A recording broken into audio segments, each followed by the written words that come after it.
వీలైతే కామెడీ సినిమాలు చూడండి. చాలామంది అంటారు కామెడీ సినిమాలకి సంతోషానికి సంబంధం ఏంటని. మనం మనస్ఫూర్తిగా నవ్వి ఎంతకాలం అయిందో ఒకసారి ఆలోచించుకోండి. గట్టిగా నవ్వి ఎంతకాలం అయింది.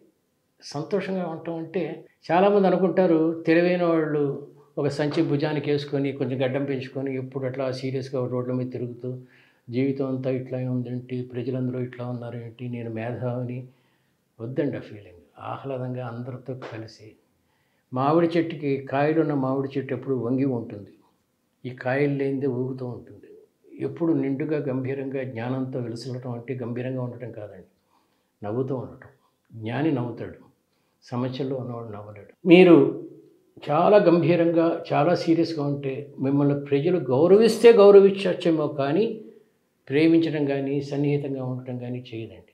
అలా అని చీప్ జోక్స్ వేస్తూ బేవర్స్‌గా అలా చేయమని నేను అనను.